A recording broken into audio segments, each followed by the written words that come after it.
नमस्कार। स्वागत है आप सभी का आई क्वांटम में। मैं हूं सुविधि और आप देख रहे हैं आज की ताज़ा खबरें by the Indian Express. Coming to the first page, काफ़ी सारी न्यूज़ है लेकिन आज के न्यूज़पेपर में काम की न्यूज़ फ्रंट पेज पर काफ़ी कम है क्योंकि मोस्टली इंटरनेशनल न्यूज़ है और इंटरनेशनल न्यूज़ में भी वो जो न्यूज़ इन ट्रांजिशन है। हम 2 मिनट सारी न्यूज़ पर एक नज़र डालेंगे। सबसे पहले, in blown to Imran, Pakistan supreme court restores the house and orders the vote. जैसे कि हमने कल के न्यूज़पेपर में देखा था कि पाकिस्तान के सुप्रीम कोर्ट ने प्रोब चालू किया था इस चीज़ के अंतर्गत जब इमरान खान जी जो वहाँ के प्राइम मिनिस्टर हैं उन्होंने असेंबली को डिसॉल्व किया था अपने प्रेसिडेंट आरिफ अलवी जी को कहकर। तो सुप्रीम कोर्ट ने उस चीज़ को रिवोक कर दिया है बाय साइटिंग इट अनकॉन्स्टिट्यूशनल। उन्होंने कहा है कि ऐसा करना अनकॉन्स्टिट्यूशनल है और वही का वही असेंबली अभी रहेगा और उसमें नो कॉन्फिडेंस और नो ट्रस्ट मोशन जो है वो कल पास होने वाला है। So that's about the first news. Second is message to Moscow. अब मैसेज टू मॉस्को के अंदर क्या है, ये वाली न्यूज़ आज इसलिए फ्रंट पेज पर आई है क्योंकि कल यूनाइटेड नेशंस ने यूनाइटेड नेशन जनरल असेंबली में वोट करवाया था against the United Nations human rights commission कि इसके अंदर रहना चाहिए मॉस्को को, दैट इज़ रशिया को या नहीं। क्योंकि हमने देखा था कल भी न्यूज़पेपर में कि United Nations human rights commission से मॉस्को को सस्पेंड करने की बात की जा रही थी जो आज कर दिया गया है और इंडिया ने इसके अंदर एब्सटेन किया है। वोटिंग हुई थी जब, तब इंडिया ने एब्सटेन किया है, मतलब उसके ना फेवर में वोट किया है ना अगेंस्ट में वोट किया है। जबकि रशियन डेलीगेशन जो रशियन एम्बेसडर टू इंडिया है उन्होंने खुद इंडिया से बात की थी और इस पर फोर्स किया था कि अगर आप हमारे फेवर में वोट नहीं करते हैं इसका मतलब आप हमारे अगेंस्ट में वोट कर रहे हैं। मतलब अगर आप एब्सटेन करते हैं वो भी हमारे अगेंस्ट में होगा। लेकिन इंडिया ने एब्सटेन किया है यूनाइटेड नेशन जनरल असेंबली में वोट, जिसकी वजह से जो रशिया है उस पर सैंक्शन ज़्यादा लग गए हैं। लेकिन उन्होंने किस वोट पर एब्सटेन किया है कि जो सैक करता है रशिया को ह्यूमन राइट्स काउंसिल से। मतलब कि उन्होंने ऐसा नहीं कहा है कि रशिया को हटा दो, लेकिन उन्होंने ऐसा भी नहीं कहा है कि रशिया को रहने दिया जाए। तो इफेक्टिवली जो एब्सटेन वोट है वो काउंट नहीं होते हैं। इसका मतलब रशिया को हटा देना चाहिए कि फेवर में ही वोट होगा, ऐसा रशिया और पूरा वर्ल्ड मानता है। ये इंडिया का पहला वोट है जब से रशिया और यूक्रेन का क्राइसिस चालू हुआ है जो सबसे तीखा वोट माना जाता है कि इन्होंने रशिया के अगेंस्ट में किया है। अभी तक सारे ही वोट्स में रशिया के लिए एब्सटेन किया था इंडिया ने, लेकिन इस बार एब्सटेन करना उनके अगेंस्ट में चला गया है, जिसके अंदर United nation human rights commission से रशिया को हटा दिया गया है। Next is China hackers targeted the power grids near Ladakh. तो ये तो एक न्यूज़ इन ट्रांजिशन चलती रहती है। आज चाइना ने यहाँ पर फायरिंग की, वहाँ पर शेलिंग की, यहाँ पर पावर ग्रिड काट दिए। तो this is a news in transition जो शायद हमेशा चलती ही रहेगी। लेकिन आज के न्यूज़पेपर में हम आगे देखेंगे कि किस प्रकार से चाइना, रशिया और इंडिया अलाइन होते नजर आ रहे हैं under the BRICS summit and BRICS forum. From the second page again ये टाइट रोप वॉक की जो बात चल रही है, टाइट रोप वॉक के अंदर ये बताया गया है कि किस प्रकार से इंडिया ने एब्सटेन किया जो रशिया के अगेंस्ट चला गया है इस बार। Coming to the next page, ये सारी लोकल न्यूज़ है जो हमें पढ़ने की ज़रूरत नहीं है। फिर ये एक पेज आता है जिसमें चाइना वॉच, ये हमारे काम का नहीं है लेकिन इसके अंदर से जो अच्छी चीज़ें हैं वो हम ले सकते हैं कि किस प्रकार से इन चीज़ों को हम इंडिया में भी इनकॉर्पोरेट कर सकते हैं to build a green infrastructure in India. तो चाइना ने अभी चालू किया है कि जितने भी रूफ टॉप्स है वहाँ पर सोलर पैनल्स को इंस्टॉल करना, जिसकी वजह से वो ग्रीन एनर्जी की तरफ ट्रांजिट कर सके, इफेक्टिवली ग्रीनर इकोनॉमी अपनी बना सके। Next is about the acupuncture therapy. ये ब्रिक्स रिसर्च की हम बात करेंगे, फिर एक्यूपंक्चर थेरेपी की पहले कर लेते हैं। इसके अंदर ये बताया गया है कि किस प्रकार से इंडिया और चाइना क्लोज आ सकते हैं। It's a bridge of friendship between India and China. Acupuncture therapy जो इंडिया में चालू हुई थी इन द बंगाल रीजन, काफ़ी सारे इंडियंस भी इसे एम्ब्रेस करते हैं और चाइनीज़ भी करते हैं, and it is actually in the course जो लीगली और गवर्नमेंट भी मानती है कि ये एक काफ़ी काम की पैरामेडिकल थेरेपी है which is effective in Maharashtra and Bengal, और इसी प्रकार से पूरे इंडिया में भी कर देनी चाहिए ताकि जो हॉस्पिटल और जो डॉक्टर्स के ऊपर लोड है वो इफेक्टिवली थोड़ा कम हो पाए, अगर हमें अलाइनिंग साइड वाइज प्रैक्टिसेस भी मिल जाएगी जैसे एक्यूपेंक्चर, फिजियोथेरेपी वगैरह। तो ये सारी चीज़ों को प्रैक्टिस में लाकर हम एलोपैथी पर लोड कम कर सकते हैं और हमारी ट्रेडिशनल प्रैक्टिसेस को एम्ब्रेस कर सकते हैं। इसके अंदर आयुर्वेदा और यूनानी भी आता है। Next is BRICS team up on vaccine research. BRICS जो एक फोरम है of Brazil, Russia, India, China and South Africa, इन्होंने एक साथ टीम अप किया है ताकि वो वैक्सीन जो इफेक्टिवली अभी तो कोविड वैक्सीन और बाद में दूसरी भी वैक्सीन के लिए रिसर्च कर सकें, और रिसर्च करने के बाद जो डेवलपिंग या फिर अंडर डेवलप्ड कंट्रीज़ है उनको ये कम दाम में ये रिसर्च बेच सके और ये जो वैक्सीन्स हैं उन्हें सप्लाई कर सके ताकि पूरी जो वर्ल्ड है एक हेल्दियर सोसाइटी बन सके एक साथ, not just the developed countries but all the countries on this planet earth.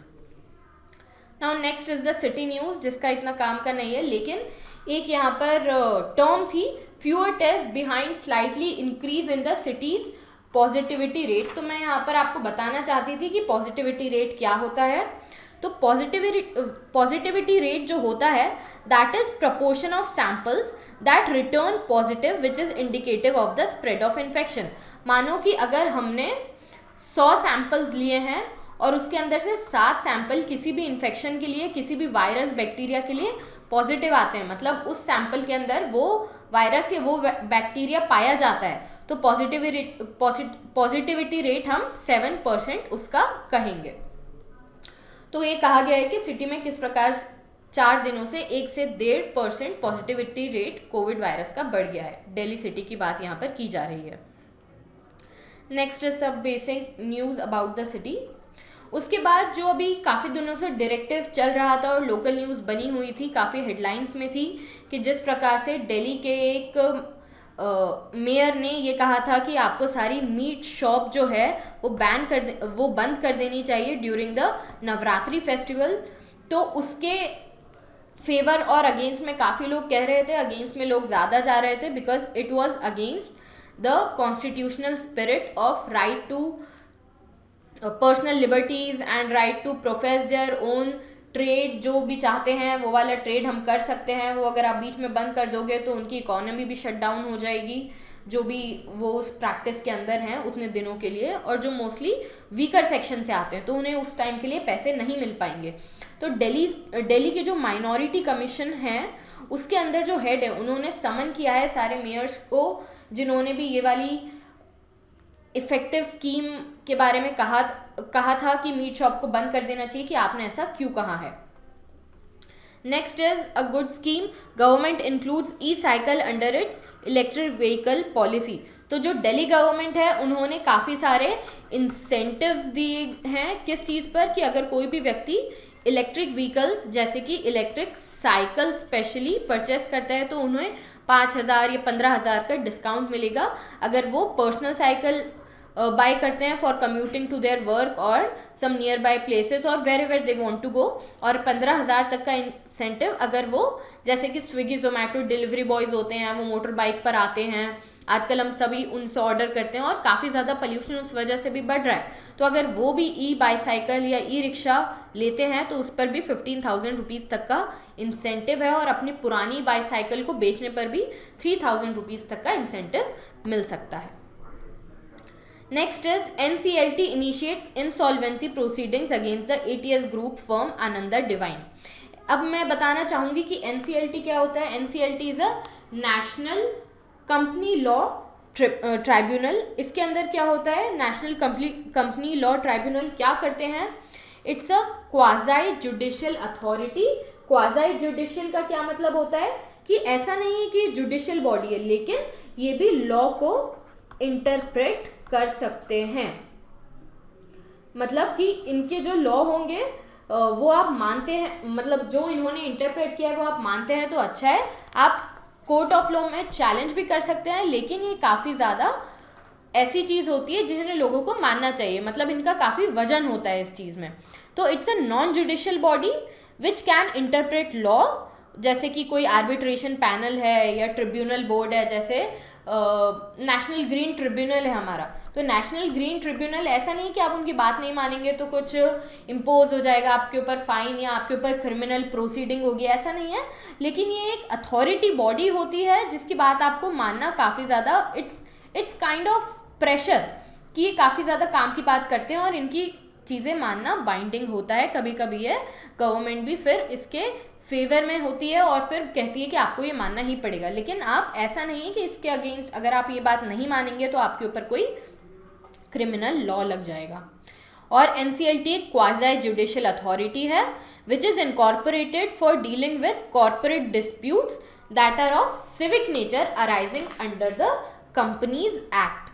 तो ऐसा नहीं है कि क्रिमिनल प्रोसीडिंग्स पर अपना जजमेंट दे सकते हैं, लेकिन सिविक प्रोसीडिंग्स पर डेफिनेटली दे सकते हैं। इसके बाद एक ऐड आया है, लेकिन ये चीज़ें हमें याद रखने की, हमने कल के वीडियो में भी इसके बारे में डिस्कस किया था कि कितने प्रधानमंत्री आवास योजना के अंतर्गत इस गवर्नमेंट ने घरों को बनाया है। तो अराउंड रूरल स्कीम के अंदर तो 2.5 करोड़ घरों को बनाया गया है, और जबकि अर्बन स्कीम के अंदर 58 लाख घरों को बनाया जा चुका है, जिसमें joint ownership at least female member की होना चाहिए या फिर फुल ओनरशिप। इस प्रकार से ये विमेन को एम्पावर करने के अंदर भी काम आती है। This is a topic under women empowerment also. Next is in the parliament budget session. तो कल बजट सेशन का आखिरी दिन था, तो एडजर्नमेंट सिन डाई कल हुआ। Now what is adjournment sine die? Adjournment sine die का मतलब होता है कि इनडेफिनेट टाइम के लिए एडजर्नमेंट होना। इनडेफिनेट टाइम के लिए मतलब कि नेक्स्ट सेशन जब तक होगा, जब भी जो स्पीकर हैं, जो प्रेसिडेंट हैं, जब भी वो नेक्स्ट सेशन बुलाएंगे उसके पहले तक के लिए ये असेंबली डिसॉल्व हो चुकी है, which is adjournment sine die. ये याद रखने की चीज़ें पॉलिटी के पेपर में काम आता है।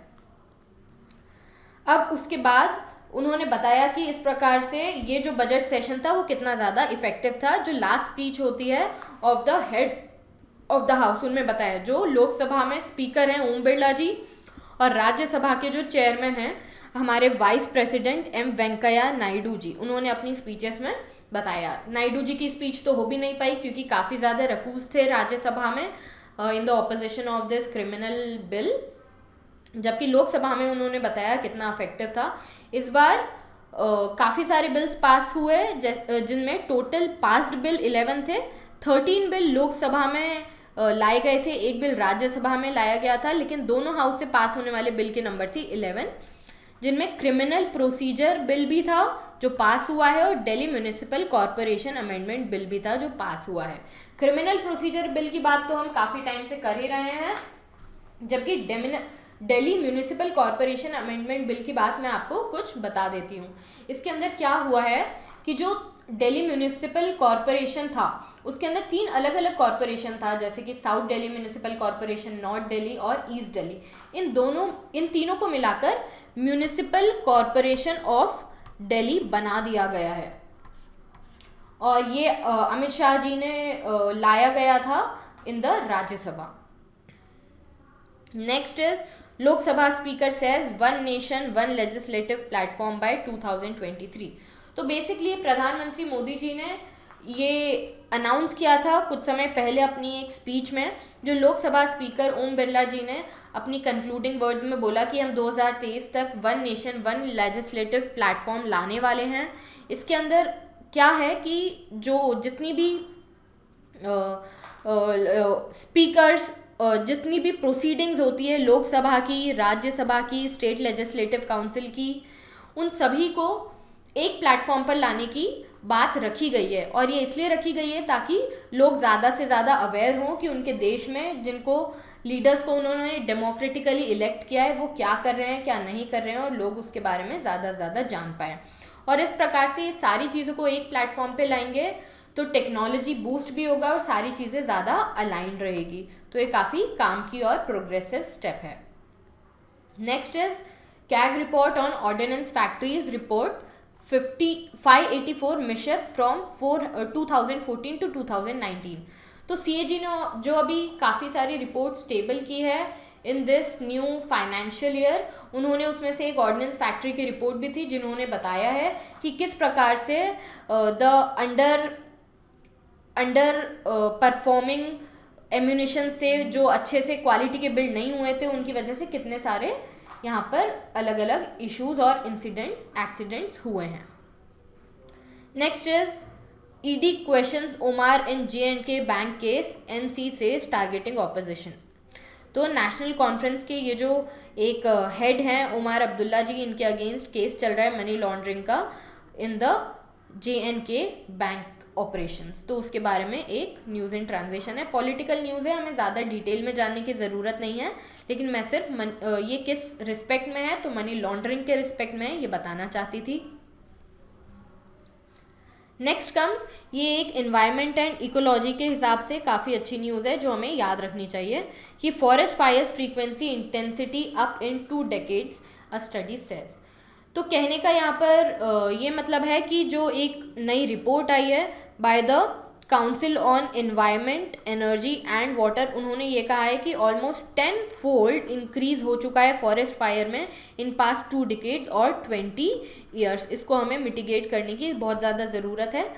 कहने का मतलब है कि जब समर मंथ्स पीक पर होते थे मई और जून, तब होती थी फॉरेस्ट फायर, लेकिन अभी मार्च से फॉरेस्ट फायर चालू हो गई है। तो जो फॉरेस्ट फायर 2 से 3 महीने समर में, एक्सट्रीम समर में रहती थी, उसका टाइम अब 6 month हो गया है, जिसकी वजह से इन्वायरमेंट फॉरेस्ट में काफ़ी ज़्यादा लॉस हो रहा है। हमें क्लाइमेट चेंज के ऊपर बहुत ज़्यादा ध्यान देने की ज़रूरत है और ग्लोबल टेम्परेचर को कम करने की ज़रूरत है 1.5 डिग्री सेल्सियस से, जो प्री इंडस्ट्रियल एरा का था। Next is the editorial page, जिसमें पहला टॉपिक है कोविड एंड पॉवर्टी।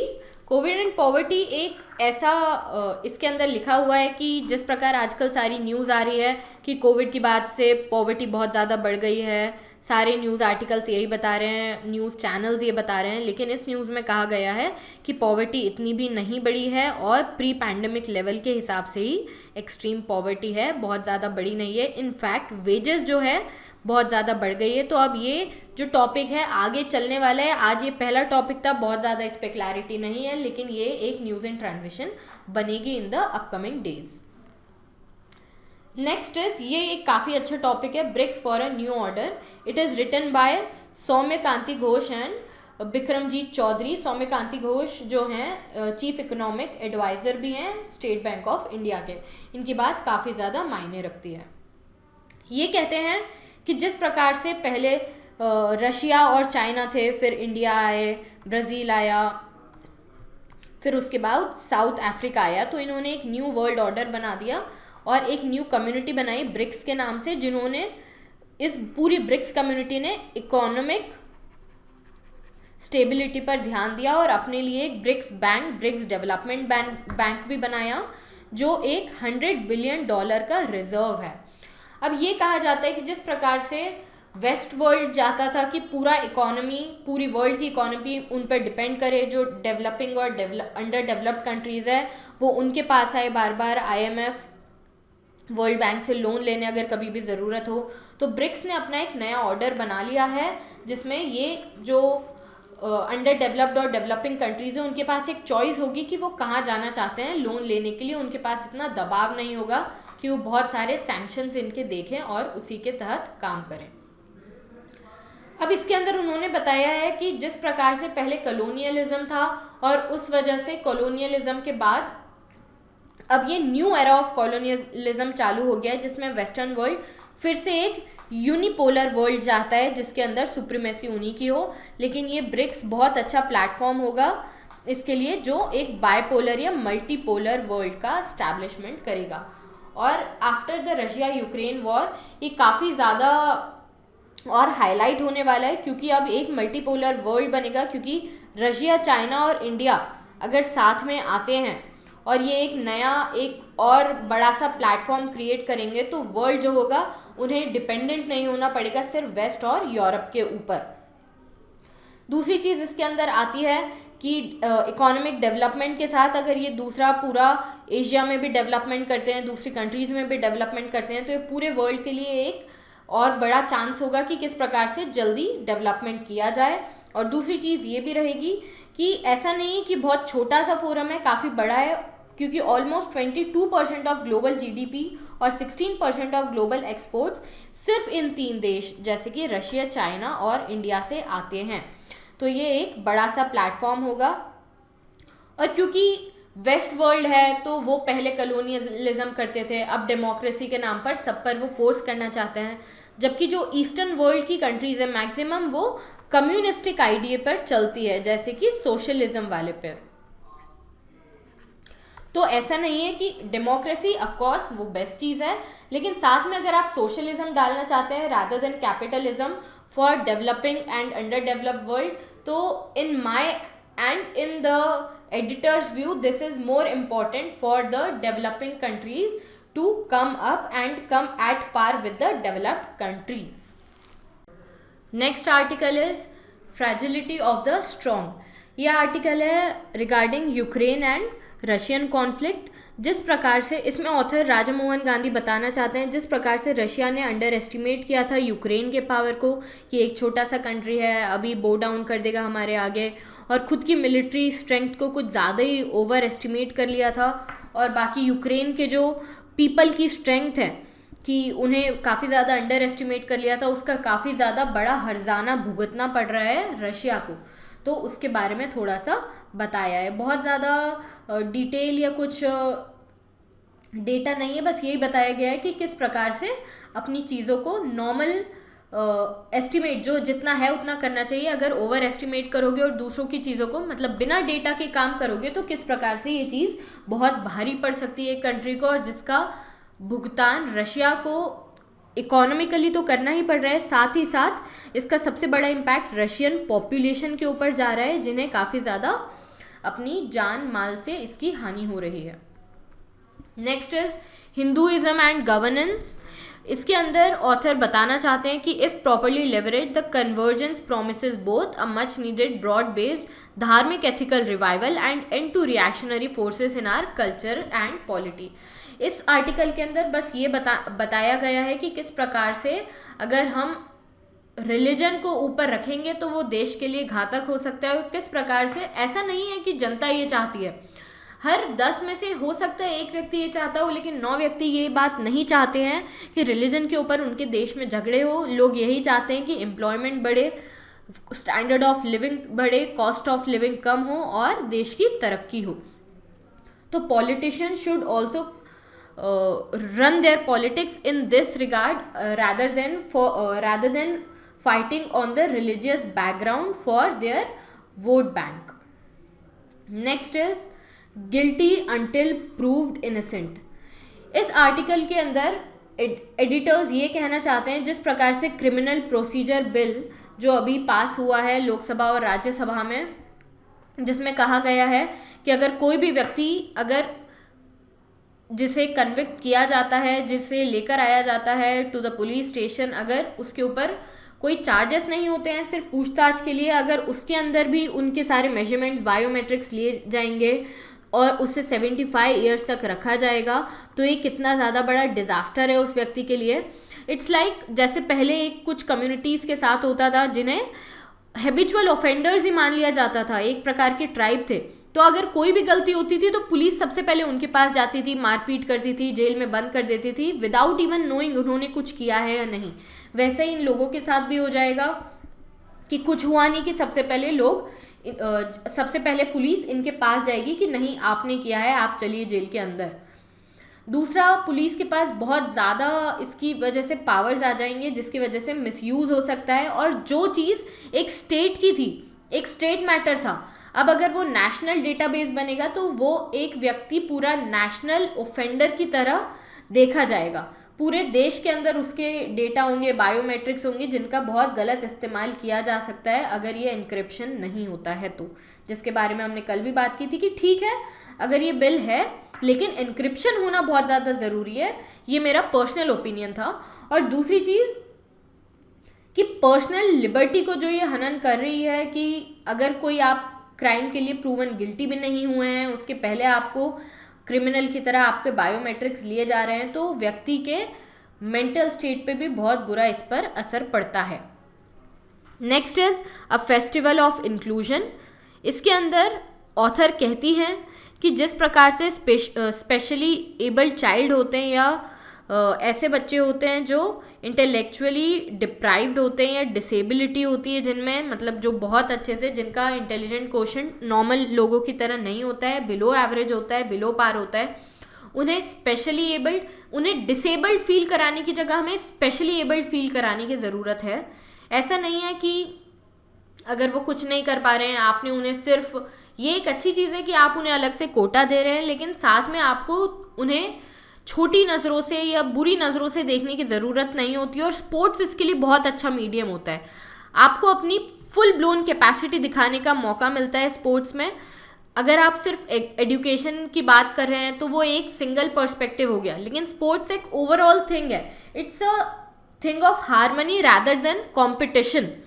तो ओलंपिक्स एक भारत ने इसके अंदर काफ़ी ज़्यादा पार्टिसिपेट किया है जो स्पेशली एबल्ड के लिए है, और उन्होंने एक चीज़ लॉन्च भी की है जिसे कहा गया है स्पेशल ओलंपिक्स भारत, और उन्होंने इसके अंतर्गत नेशनल हेल्थ फेस्टिवल फॉर दिव्यांगजन वी केयर लॉन्च किया है। और काफ़ी सारी ऑलमोस्ट 120 सिटीज़ के अंदर वर्ल्ड हेल्थ डे पर जो 7 अप्रैल को होता है, स्क्रीनिंग की गई है काफ़ी सारे इंटेलेक्चुअली डेफिशिएंट और इंटेलेक्चुअली डिसेबल्ड लोगों की। और ये एक बहुत अच्छा कदम है, क्योंकि ऐसा नहीं है कि हम जो लोग आगे हैं उन्हें ही आगे बढ़ाते जाएं। एक देश की ओवरऑल ग्रोथ सिर्फ तभी होती है जब उसका हर एक सेक्शन का, हर एक कम्युनिटी का, हर एक सोसाइटी का व्यक्ति एक साथ आगे बढ़े। ऐसा नहीं है कि एक व्यक्ति के ऊपर पूरे देश का बाहर और बाकी सब उसके स्लेव या उसके अंदर काम करें, सभी को इक्वल ऊपर आने का मौका मिलना चाहिए। नेक्स्ट पेज है वर्ल्ड पेज। वर्ल्ड पेज के अंदर काफ़ी सारी न्यूज़ है। इसमें सबसे पहली है कि जो एक न्यूयॉर्क के जर्नलिस्ट थे जमाल खाशोगी, जिनका असैसिनेशन हो गया था जब वो कॉन्सुलेट में गए थे इस्तांबुल में, सऊदी अरेबिया के अंदर। वहाँ पर टर्की के अंदर जब उनका पूरा केस चल रहा था, ऐसा लग रहा था कि इंटरनेशनल पूरा उनको एक्सेप्टेंस मिलेगा और उन्हें मिलेगा इसके अंदर इंसाफ। लेकिन अब अगर टर्की उस केस को पहुंचाना चाहती है सऊदी अरेबिया के पास, तो पूरी वर्ल्ड मीडिया का ये कहना है और मानना है कि इसके अंदर आर्बिट्रेशन हो सकता है और आउटसाइड इंटरफेरेंस हो सकता है from the Saudi Arabian king and princess, और उन्हें एक पीस और एक जस्टिफाइड जजमेंट नहीं मिल पाएगा कि ये मर्डर या ये जो डेथ या सुसाइड जो भी कहा जाए, ये किस वजह से हुआ है और किसके द्वारा हुआ है। और टर्की ये मूव क्यों कर रहा है कि ये केस सऊदी अरेबिया को दे रहा है, क्योंकि वो टाइज बेटर करना चाहते हैं अपनी सऊदी अरेबिया के साथ, जो ख़राब हो गई थी जब टर्की ने कहा था कि हम एक अपना अलग वर्ल्ड बनाएंगे, मुस्लिम वर्ल्ड, जिसके अंदर सऊदी अरेबिया लीडर नहीं होगा। जब ये बात बीच में आई थी जिसके अंदर टर्की, पाकिस्तान और मलेशिया मिलकर एक दूसरा मुस्लिम वर्ल्ड क्रिएट करना चाहते थे, दूसरा मुस्लिम ऑर्डर क्रिएट करना चाहते थे। Next is peace hope dim because Ukraine draft deal is unacceptable says Russia. तो जिस प्रकार से अभी टर्की के अंदर रशिया और यूक्रेन के बीच में टॉक्स चल रहे थे, the peace talks, the rehabilitation talks, उसके अंदर रशिया अब कह रहा है कि शायद कीव ये करना नहीं चाहता है, क्योंकि जो टर्म्स और कंडीशंस रशिया ने रखी है वो नहीं मानना चाहते। कीव कहता है हम अपनी सोवर्निटी गिव अप नहीं करेंगे, जबकि रशिया चाहते हैं कि अपनी डिफेंस और मिलिट्री को पूरी तरह से डीमिलिटरलाइज कर दे यूक्रेन और रशिया के हिसाब से थोड़ा चले। और दूसरा जो है कि ये भी बात करना चाहता है, जो 2014 में रशिया ने यूक्रेन को इन्वेड करके क्राइमिया हथिया लिया था, तो यूक्रेन उसके बारे में भी बात करना चाहता है कि क्राइमिया का क्या होगा इसी डील के अंतर्गत, इसके बाद नहीं। तो रशिया इस डील को अनएक्सेप्टेबल कहता है और इस वजह से नियर फ्यूचर में इस वॉर का एंडिंग नहीं दिखाई दे रहा है। और क्योंकि ये वॉर एंड नहीं हो रहा है तो यूक्रेन के जो डेलीगेट्स हैं, एम्बेसडर्स हैं नेटो में और यूरोपियन कंट्रीज़ में, उन्होंने ज़्यादा से ज़्यादा वेपन्स की अपील की है, क्योंकि जो वेस्टर्न नेशन है, अभी जो नेशन यूक्रेन को सप्लाई कर रहे हैं आर्म्स, वो सारे आर्म्स मोस्टली डिफेंसिव है। ऐसे नहीं है कि वो भी मुंह तोड़ जवाब दे पाए रशिया को, वो भी फायर पावर उनकी बढ़ाने के लिए कुछ नहीं है, सिर्फ खुद के डिफेंस के लिए है। तो यूक्रेनियन फॉरेन डेलीगेट एम्बेसडर उनसे कह रहे हैं कि हमें ऐसे वेपन्स दीजिए जिससे हम अपना डिफेंस के साथ साथ अपना अगर कभी ज़रूरत पड़े तो आर्म्स एंड एम्यूनिशंस रशिया की तरफ दाग भी पाएँ। Next is Lanka appoints advisory panel to help resolve the crisis. किस क्राइसिस की बात कर रहे हैं? इकोनॉमिक क्राइसिस की बात कर रहे हैं जो अभी श्रीलंका के अंदर चल रहा है due to its faulty economy and faulty economic policies by the president and prime minister of Sri Lanka, that is Rajapaksa family. तो अब लंका ने एक एडवाइजरी पैनल क्रिएट की है ताकि वो इसके अंदर देख सके कि किस प्रकार से गलतियां हुई हैं और किस प्रकार से इकोनॉमी को वापस से रिवाइव किया जा सकता है। Next is France's Le Pen shrugs off the doom mongering over Sunday's poll. तो एक्चुअली अभी तक ऐसा लग रहा था कि जो इमैनुअल मैक्रोन है उनके लिए बहुत ही ज़्यादा आसान होगी ये वाला इलेक्शन, लेकिन अब जो फार राइट जो कैंडिडेट हैं, जो ली पेन हैं, उनके लिए भी ये काफ़ी ज़्यादा बढ़त हो गई है, क्योंकि उन्होंने बात की है कि इस बार हम अपना जो देश का पैसा है, देश के लोगों को, जो फ्रेंच पीपल है उन्हें देंगे, क्योंकि हम ईयू से भी बजट कट करना चाह रहे हैं, और दूसरा जो है हम वैट टैक्स, जो टैक्स होता है वैल्यू एडेड टैक्स, इसको लोअर करने की बात की गई है। लेकिन जो अभी भी देखा जाए मैक्रोन का पलड़ा काफ़ी भारी है, क्योंकि अनएम्प्लॉयमेंट रेट जो है सबसे कम है इतने सालों में फ्रांस में under the Emmanuel Macron government. Next is काफ़ी सारे पेजेस पर ये आर्टिकल्स ऐड दिए जाते हैं। नेक्स्ट आता है एक्सप्लेन पेज पर इंडोनेशियाज पाम ऑयल क्राइसिस। यहाँ पर बताया गया है कि किस प्रकार से जो दुनिया का सबसे लार्जेस्ट पाम ऑयल प्रोड्यूसर है इंडोनेशिया, अराउंड 60% पाम ऑयल जो पूरी दुनिया में जाता है वो इंडोनेशिया से जाता है। उस देश में खुद पाम ऑयल का क्राइसिस आ गया है। वहाँ पर रेट इतने बढ़ गए हैं कि इंडोनेशिया की गवर्नमेंट ने वहाँ पर प्राइस को कैप किया है और एक्सपोर्ट होने वाली पाम ऑयल पे से भी अराउंड 20% पाम ऑयल को अपने देश में ही रखने का कहा है। 2-3 कारण हैं। पहले कि सबसे पहले जो यूक्रेन और रशिया का क्राइसिस है, यूक्रेन और रशिया दोनों 80% सनफ्लावर ऑयल को एक्सपोर्ट करते थे, लेकिन अब क्योंकि वहाँ पर क्राइसिस चल रहा है, वॉर चल रहा है, तो सनफ्लावर ऑयल जो है वो कम आ रहा है, जिसकी वजह से पाम ऑयल की खपत बढ़ रही है। दूसरी चीज़, जो सोयाबीन ऑयल था जो साउथ अमेरिका से आता है, वो भी इस बार कम हुआ है, क्योंकि मॉनसून कम था और वहाँ पर ड्रॉट हो गया था। तीसरी चीज़ जो है कि पाम ऑयल की क्राइसिस, सबसे बड़ी क्राइसिस तो इस वजह से आई है क्योंकि पामोलिन जो है उसे गैसोलीन के साथ, मतलब पेट्रोलियम प्रोडक्ट के साथ मिलाया जाता था इन द इंडोनेशिया, जो अभी अभी चालू किया है, ताकि डिपेंडेंस ऑन द गैसोलीन कम की जाए और ग्रीनर इकोनॉमी को बढ़ाया जाए, जिस वजह से पाम ऑयल काफ़ी ज़्यादा यूज़ खुद इंडोनेशिया में भी हो रहा है और पाम ऑयल की दुनिया भर में क्राइसिस हो जा रही है। और इंडिया पर इसका सबसे बड़ा इम्पैक्ट ये है क्योंकि सबसे बड़ा वेजिटेबल ऑयल का इंपोर्टर इस पूरी दुनिया में इंडिया है, और 14 to 15 metric ton import India हर साल करता है वेजिटेबल ऑयल का, जिसमें से पाम ऑयल 8 से 9 मेट्रिक टन होता है, मतलब मैक्सिमम पाम ऑयल ही होता है। तो ये क्राइसिस है इंडोनेशिया के पाम ऑयल का। Next is draft guideline for registration of doctors. इसके अंदर बताया गया है कि किस प्रकार से जो बाहर से डॉक्टर्स जो MBBS बाहर के देशों से करके आते हैं, उनको वापस से इंडिया में प्रैक्टिस करने के लिए एक एग्ज़ाम बनाई गई है, नेक्स्ट एग्ज़ाम, उसमें कैसे एनरोल वगैरह करना है। ये UPSC के पर्सपेक्टिव से बहुत ज़्यादा काम की चीज़ नहीं है। Next is Fed plan to prune the balance sheet, impact on equity markets and FPI flows. तो जो फेडरल रिजर्व है अमेरिका का, उन्होंने कहा है कि हम अब वापस से जो पैसा है जितना हमने बाज़ार में डाला है वो अंदर पूल इन करना चाहते हैं। पैसा अगर वापस से बैंक के अंदर, जो रिजर्व बैंक है USA का, उसके अंदर पूल इन हो जाएगा तो मार्केट में पैसा कम होगा, मार्केट में पैसा कम होगा तो स्टॉक मार्केट क्रैश करेंगे। जैसा कि देखा गया कि कल थोड़े स्टॉक मार्केट में, सारे स्टॉक मार्केट्स में कमी देखी गई, और इंडिया में इसका ये इम्पैक्ट होगा कि जो भी foreign portfolio investment, foreign direct investment होंगे वो कम आएंगे, और यहाँ पर जो ऑलरेडी इन्वेस्टमेंट है वो भी वापस से जा रहे हैं। नेक्स्ट आता है इकोनॉमी पेज। इकोनॉमी पेज पे हमारे फाइनेंस मिनिस्टर जो निर्मला सीतारमण जी हैं, उन्होंने कहा है कि ग्रोथ और inflation risk from rising energy prices.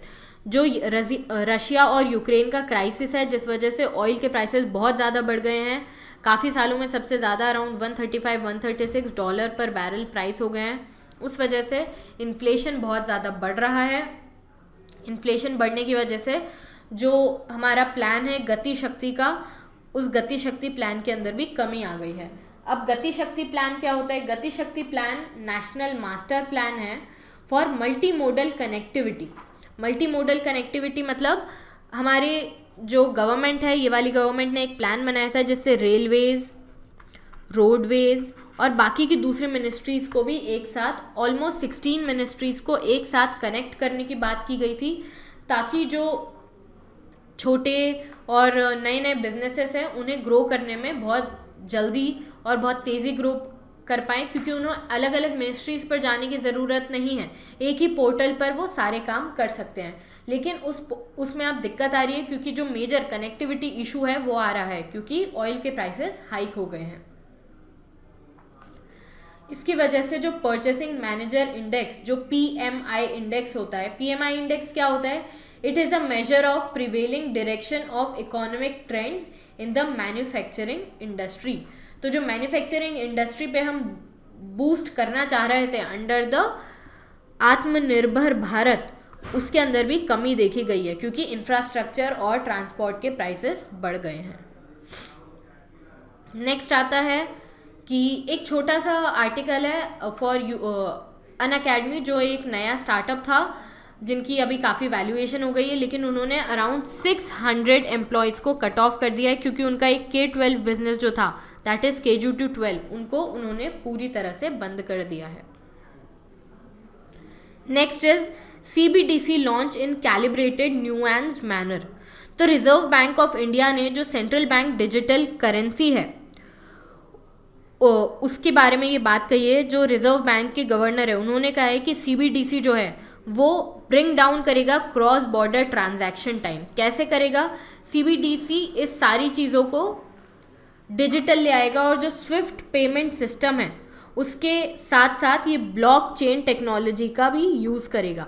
Swift payment system के साथ इंडिया का खुद का सिस्टम भी एक नया बन गया है, और हम चाहते हैं कि उसकी तरफ हम आगे जाएं, ताकि हमारा जो डिपेंडेंस है स्विफ्ट पर वो काफ़ी कम हो जाए, और इंडिया की जो करेंसी है वो भी काफ़ी ज़्यादा इंटरनेशनलाइज हो जाए। इसी के साथ हम ब्लॉकचेन टेक्नोलॉजी का यूज़ करेंगे, ताकि चीज़ें ज़्यादा बेहतर और ज़्यादा सिस्टमिक और ऑर्गेनाइज्ड हो। Then comes the topic what is blockchain technology. ये काफ़ी ज़्यादा अभी रिसेंट करेंटली न्यूज़ में है, क्योंकि इसके ऊपर काफ़ी ज़्यादा नई नई चीज़ें, इन्वेस्टिगेशन और नई नई रिसर्च सामने आ रही है कि किस प्रकार से ये काफ़ी बेहतर साबित हो सकता है और फ्यूचर वर्ल्ड ऑर्डर को क्रिएट कर सकता है। It can enhance the connection between different critical infrastructure and eliminate the manual process in which large amount of data are exchanged। तो ब्लॉकचेन टेक्नोलॉजी एक्चुअली होती क्या है कि ये डेटा को स्टोर करती है काफ़ी सारे डेटाबेस में, एक डिजिटल लेजर पर। ऐसा नहीं कि हम कॉपी बुक में और अलग अलग कंप्यूटर्स पर हर डेटा को स्टोर कर रहे हैं। ये जो डेटा होगा वो डिसेंट्रलाइज्ड होगा, अलग अलग कंप्यूटर्स पर होगा, और ये इतना इनक्रिप्टेड होता है कि हर कोई भी व्यक्ति आकर इसके अंदर चेंजेस नहीं कर सकता है। इसका एक प्रॉपर मैनुअल होता है, और ऐसा भी नहीं है कि एक व्यक्ति के पास सारी इंफॉर्मेशन है, ये डिसेंट्रलाइज्ड होती है। नेक्स्ट इज, अच्छा ये अनअकैडमी वाला टॉपिक मैंने इसलिए बताया था क्योंकि इसके अंदर एक वर्ड आया था पिंक स्लिप। पिंक स्लिप क्या होता है? पिंक स्लिप मतलब notice of dismissal from employment, आपको निकाल दिया गया, डिसमिसल ऑफ एम्प्लॉयमेंट। ये कभी कभी टर्म्स काम आ जाते हैं, इसलिए मैंने ये टॉपिक लेकर आया था। वैसे UPSC के पर्सपेक्टिव में ये काफ़ी काम का नहीं है। Next is IEA releases extra oil to calm the prices. IEA क्या है? International Energy Agency. उन्होंने क्योंकि ऑयल प्राइसेस काफ़ी ज़्यादा बढ़ गए हैं तो अपना जो रिजर्व है उसे थोड़ा सा रिलीज आउट करने की बात की गई है और इस डिसीजन को इंडिया ने वेलकम करा है। इसके बाद आ जाते हैं स्पोर्ट्स पेज। स्पोर्ट्स पेज का काफ़ी ज़्यादा काम नहीं होता है UPSC में, तो आज के लिए सिर्फ इतना ही। अगर आपको ये पसंद आया हो तो हमारे चैनल को लाइक, शेयर और सब्सक्राइब कीजिए और ऐसी ही सनसनीखेज खबरें को जानने के लिए अगले दिन हमारे साथ इसी पर बने रहिए। नमस्कार, जय हिंद, जय भारत।